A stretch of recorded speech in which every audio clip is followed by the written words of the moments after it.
Welcome to another episode of Dad's Rules with Kevin Belzer. I'm joined by Melissa Belzer, and this is not episode 231. This is episode 232. I was way off before we started thinking that it was episode 231. It's not. None of this, which they would have known. No, but I had to go over our Of course. Our pre-whatever. Prep. Yes, our 30 seconds of prep before I'm like, I hit record. Yeah, I bet you thought we prep a long time for these. Sometimes we do.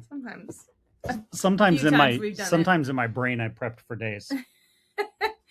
And then I'll get 30 seconds. Yep. I go, Are you ready? Sure. So I was giving this some thought, and I actually brought this up to a client of mine that I wish in my job, and I'm sure that other people wish this in their job, that they could control other people because it'd make their job way easier. This is the contract you must sign. I have found that people having an opinion in my business is what messes up my ability to make money in my business. Well, and how many times have you had clients miss out on an amazing home, and for no good reason they got input from people who aren't in real estate and talked them out of this awesome home? I have one right now that they have a relative giving them advice that's not in real estate. No. And I did actually say to them that, my business would be way easier if people would just do what I told them to do. Well, and if it's not a good thing from the get, you aren't going to do that. You're not going to go, oh, it's a paycheck anyway, we're going to do it. That isn't how you function. And when these people miss out on these amazing homes for a great price, I'm like, oh.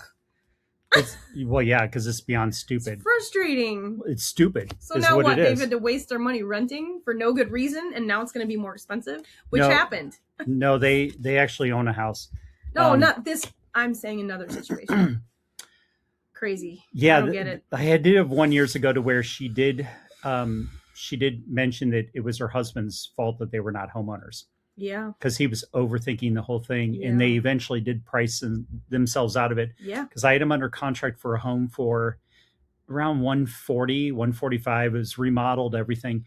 And they canceled the transaction for literally no reason. Family gets involved and has their opinion, and they know nothing about real estate and where values were going at the time. Now that same house is probably $350,000 to $400,000, and they are priced out. They will never, ever own a home in that area. Period. Yeah. Because I'm not Nostradamus. I don't have a crystal ball. Of course not. But I don't see the market collapsing like that, because the bottom of the market for our area anyway was, for the market in general for Phoenix area, was August. Yeah. So we're kind of done at this point going down. So it's just hanging out. I mean, that doesn't mean that outlying cities aren't still, adjusting and going down. Sure. I'm talking about Phoenix in general. Right. In their area where it is it's stopped, a while ago as well. So, you're not getting a home. Yep.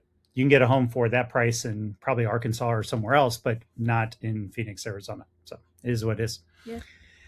Their fault. So what if I was to create this is a great business idea. How, if I could create AI that went out to my clients to help them with the home buying process. However, it instead had mind altering software to it, to where they followed my advice. I mean, he's gone diabolical. Okay. So I would probably use AI for evil, and I won't name it Kevin AI because that's too obvious. It'd be Nivik AI. Of course. Because nobody would catch that. They would never conceive of thinking of that. Yeah. And I'd be filthy rich. For bad reasons. So then it's not worth it. I guess, I'd occasionally use it for good. Oh. I wouldn't always use it for bad. Nefarious people don't use them for good ever. In their mind, they're doing it for good. So they can justify it. It's a good thing you're not evil. Yeah. Crazy. Yep. So let's do a deck. This one is best self relationship. Where's my camera? There's my camera. Relationship deck. I have drawn 6-ish cards. 6-ish.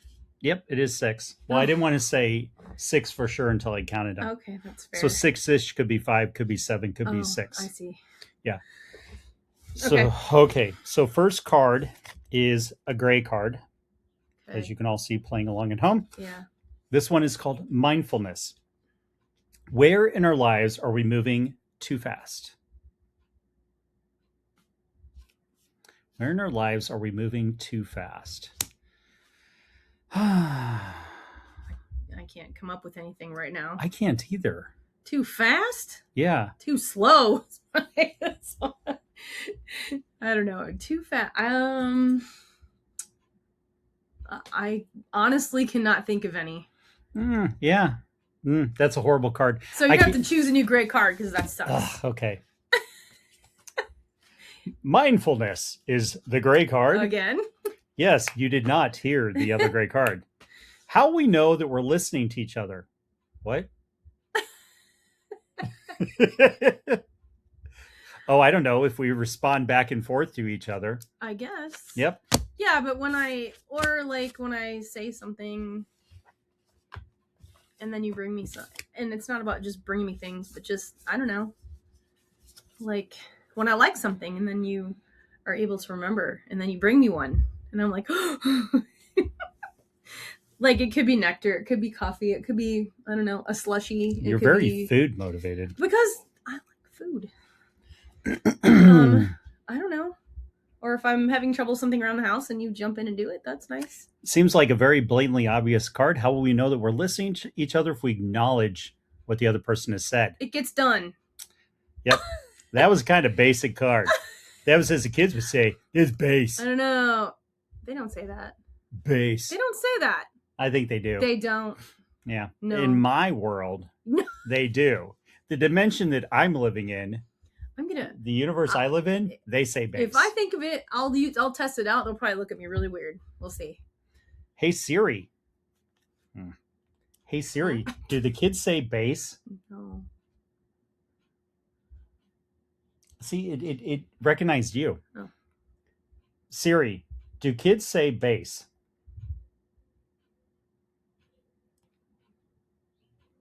It's a slang term. It's a Gen Z slang. So Gen Z does. Gen Z. I don't hang around the little kids like you do at school. Let's see. Gosh. Gen Z's not the kids. Well, they're not old either. No, but like it's not school kids. They're younger than millennials. Yeah, but it's not school kids that use that. Weird. Whatever. Next card is a green card, which is this time it is money related. It is finances. Is the money you earn our money? Is let me start over. Yeah. Is the money you earn our money or your money? I'd say the answer is it depends. It does depend, and I was going to say the same thing. Because I just personally, and you don't require it of me, you put the money in the account and I can move money over. If I wanted to go get a coffee, I could. And you would not even think twice about it, or if I wanted to grab something to eat. If I want to buy something else I don't want to buy, I just like to spend my money. It's not that you wouldn't spend your money, but I feel better I just do spending my own money. And your money likes to take care of the bills, paying stuff ahead or whatever boring stuff, and then stuff you want. Mm-hmm. But you would still not hesitate to go, here, you want to go get some, just give it to me. You wouldn't hesitate. There's nothing I want. I don't take it all. Yeah, okay. Yeah, exactly. I'm saying, and then I've also used my money to bring you chai or something like that. So it's mostly our money, but you are okay with me having my money to spend on whatever I want, but you wouldn't hesitate to give me money from your money. So there's that. There you go. Yeah. Next one is a dark blue. Dark blue. It is health. What's most important to you about food? For me, nourishment is pretty high, and then chocolate. I like like to be healthy, but I also don't go, I want some chips. I'm not going to eat chips. I just won't eat 12 bags of chips. I'll have a serving or I usually go by a serving or a serving and a half most of the time. Yeah, I bought pizza Depending last what it night. is. That'll last me several meals. Yeah. So it's not like I'm gonna eat the whole thing in one sitting. It's like, yeah, I like pizza, but you also can't go, this whole pizza is my meal. And yes, at one time in my non-healthy world, that was a whole meal. I don't mind having a pizza and a slice of pizza and a fruit or vegetable. Sometimes I'll have 2 slices, but that goes on if what have I eaten the rest of the day, because that's a lot of calorie intake in one meal. So I try to go a pizza slice. Something else is important is that it keeps away the hangries. Yeah. That's very important. I don't like to feel like a grizzly bear. And honestly, it's got to be good, because even if it's healthy, I don't want to eat stuff that's gross, like I'm not eating kale. Cauliflower Okay, and kale. Cauliflower. Well, I'm not eating kale. Kale, you can blend it into. I guess if it's. But eating it like rabbit food, ugh, that's gross. Because even drowning it in ranch, you can still tell it's kale. So what exactly is the question? What's most important to you about food? It has to taste good. Yeah, it does have to taste good. It can be. I still want to have some food, but still taste good. It cannot taste bad. If it tastes bad, I will not eat it. It does not literally matter. Yeah, well, and there is a difference between Portillo's, Chicago dog, and making one at QT off the roller. So there is a taste difference. So QT it's like off the roller budget. Yeah. But honestly, it's like $5 for one at Portillo's. So it's not that expensive. Oh, then I mean, and that's for the large one. I don't know if I can eat that, but I bet I don't know if you can or not, but it's a Chicago dog. It's really good. But I do care that things are good. So it's like, just because good. A pizza's cheap doesn't mean it's good. I'd rather pay for a good pizza. No, but it also doesn't mean if something's expensive, it tastes good. It just has to taste good. Yeah. It doesn't have to be 5-star. It just has to taste good. The next one is light blue. This is personal growth. How good are you at coping with not getting your way? Well, the question before that is, how much sleep did I get? Because probably the less sleep I got, the less likely I am to be okay with anything. I think I'm pretty easygoing, but there are some things where I think hardcore I am right 100%. Yeah, I don't like it when I know that I'm doing the right thing in the best interest of other people, and yet I don't get my way. That's where because I'm potentially dealing with that on one right now, and I'm like, it is absolutely driving me crazy, because I'm like, this is the biggest mistake, and I've even sat down at the table with him and flat out told him, we are going to disagree about this. And you told him, though. Mm-hmm. Yeah. Oh, I don't hide anything anymore. No. I've had 50 some trips around the sun. So it's like, no. I don't think in real estate you ever. I think you're pretty. I think I used to be more not so blunt than I am now, because now it's like, I'm like, there's too much money on the line, and I don't like people screwing up, especially like, because a lot of the clients I deal with are 60 plus, and I don't like them doing mistakes that are going to financially harm them, because the older you get, the less mistakes you can potentially make. I don't have room for big especially mistakes. If you're like I'm dealing with some people that are literally year or two or months from retirement. We can't screw up on this. No. So it's like, yeah, you want to do something out of principle and it costs you 20 to 30,000. I'm going to tell you, treat it like business and don't take it personal, and put 20, 30,000 back in your pocket instead. Sure. It's a lot of money. Next one is a yellow card. This one is work. I was like, I can't read it because it's written in I don't remember what yellow, it is. yellow on white. How much of your self-worth is attached to your work? Not as much as it used to be, because it's like I don't care. I get like I have, this is funny. I have an award that I got. No, don't do it. Don't do it. Okay, I won't. But there is literally a dust layer on this. And it is an award that I got for being one of the top agents in the country. And it has never been opened. Yeah. I don't even know what it looks like on the inside. And so, but years ago, I was all about getting the trophies at the end of the year and being big fish, small pond, and getting the trophy rather than like pushing myself, going to where it's going to be harder to compete, like where I'm at now, and proving my worth, proving my value, and doing better service to everybody. Um, yeah, so it used to be a big deal. I used to have like right behind me a shelf of all the trophies that I gotten that mean nothing. They don't pay the bills. No, your clients don't care. It literally makes no difference. They just want to know, can you help me get a home in the time frame I need? Can you help me sell my home in the time frame I need for the amount of money I need? This is the stuff they care about. They don't give a crap about your accolades and everything else. They just want to know, are you a professional and can you get the job done? Sure. That's it. So yeah, definitely does not, my self-worth is not attached to it anymore. It's more like, how quickly can I get through all my tasks so I can go do other things I'd like to, like work out, read, just go for a walk, go do whatever. Hang out with my wife. Yeah, record a podcast, work on my next book that I'm continually procrastinating on. And yes, I know I'm procrastinating on it. It's literally sitting on the new laptop because I have gotten at least that far to where it got transferred to the new laptop. But that was done like 2 months ago. And that's as far as I got. Is I transferred it over. I clicked on to make sure it was there and did nothing about it. That's fine. I would say mine is 0. I don't, it's like whatever. In any situation, no matter where I'm at throughout the day, I don't know. My work doesn't define who I am. What defines who I am is how good of a job I do, no matter where I'm at, or how I treat other people, or just how I am as a person. It has nothing to do with my work ever.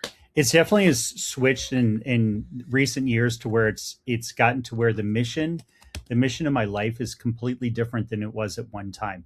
It's like, can I lead people in the right direction? Can I lead them to Christ? Can I lead them to financial security? It's about different things now. And it's like the work is the vehicle I use to pay my bills, to have a life, everything else. And I do try really hard at what I do, but it's not the end game it once was. It's like, I mean, I took 6 weeks off last year. I want to step off the stage, go do other things and not think about it. And be going up and down the CD aisle and going, I want this one, I want this one, I want this one, and doing that instead, and just knowing my bills are paid and all that. And just, that's just the stage I'm in. But ask me in a month, it could be different. But that's where I'm at right now. Yeah. Next one is a red card. Red card is relationships. Shockingly, because this is the relationships deck. It matches by the deck Best cover. Self. Never noticed that. Kind of. Kind of, sort of. In their weird colorway. What goals should we set for our relationship? Hang out more. Be intentional when we are together with things that improve our relationship. When we're out together, be together. Yeah.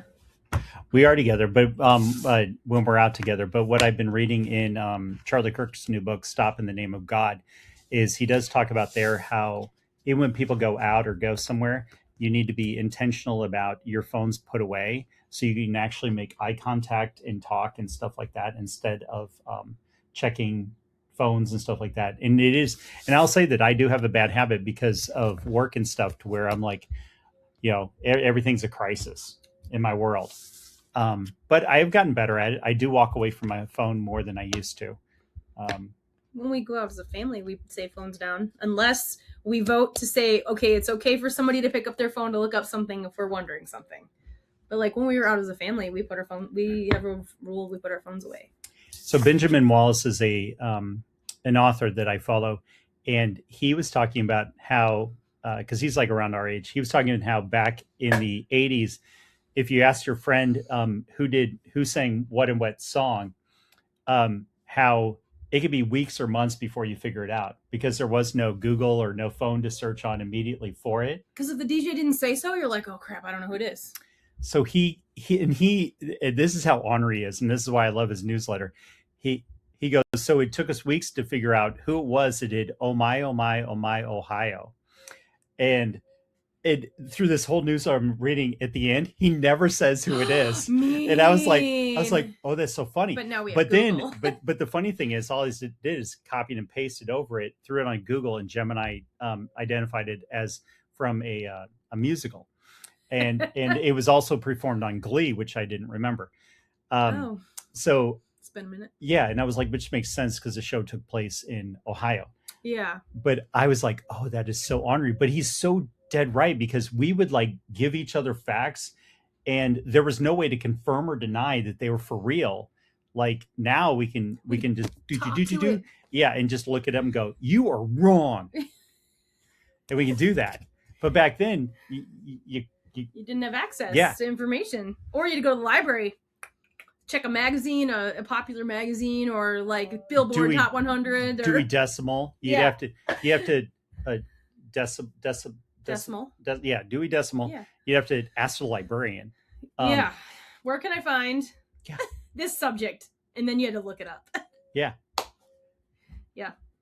So, but anyway, Yeah. I just thought that because I read his newsletter this morning, and I'm That's like, funny. that is so ornery. And I know when he said at the beginning, I know what he's going to do. He's never going to mention what it is, because I was like, that's the play here, is that don't mention it. And then I have to copy and paste it and go look it up, which I did. And I'm like, how many people got his newsletter today actually looked this up? Because it is pretty obscure. So when I saw it, and listened to it, I was like, I know I saw this episode of Glee, but I do not remember this because it was Carol Burnett and Jane Lynch were singing it together. And I was like, I don't remember that scene. But no, it's also been, what, 15 plus times. years since we've watched Glee. Yeah. So it's been a long time. Did you answer the question? No, what was the question? What goals should we set for a relationship? I thought you hit on it. I thought that those were good. The only other thing I would add is that we need to play playing Uno. We're not playing Uno. Yes. We need to. How many Uno decks do I have to freaking buy before we play Uno again? What do you mean? I bought the last one. Yeah, because I brought it with the play. I grabbed the last one we were. No, but I bought another one when we were in Denver here a couple weeks ago. So we bought two in Denver. I think so. We just keep buying them. I know. We have all these new decks of Uno. I'm ready to play. Because you don't like the perfect deck of Uno. Yeah, we're never playing that deck. It's probably long gone. Yellow 4. Nope. Always knew if you had the yellow 4. It's not my fault. Deck. I know. You get ruined. We get cracked cards. It's a new deck. I don't care. I'm going to be checking the cards. It's not my fault that they were marked over time. Cheater. Oh, and I just happen to remember. No, well, and more date times. Whether we don't have to be eating out all the time. We can go do some fun activities, or go to the zoo, or just ice cream, yogurt. And we've gone full circle back to food. Yeah. We're gonna wrap it up here. I said activities, Top Golf, whatever. I know, but you mentioned food again. Yeah, but what else are we gonna do? Like whatever. I said zoo. There's lots of fun activities that adults can do. And on that note, we're gonna leave the show right now. If you like the show, like, share, review, leave feedback, comment, all that fun stuff. And until next time, go out and be the kick-ass adult I know you all can be.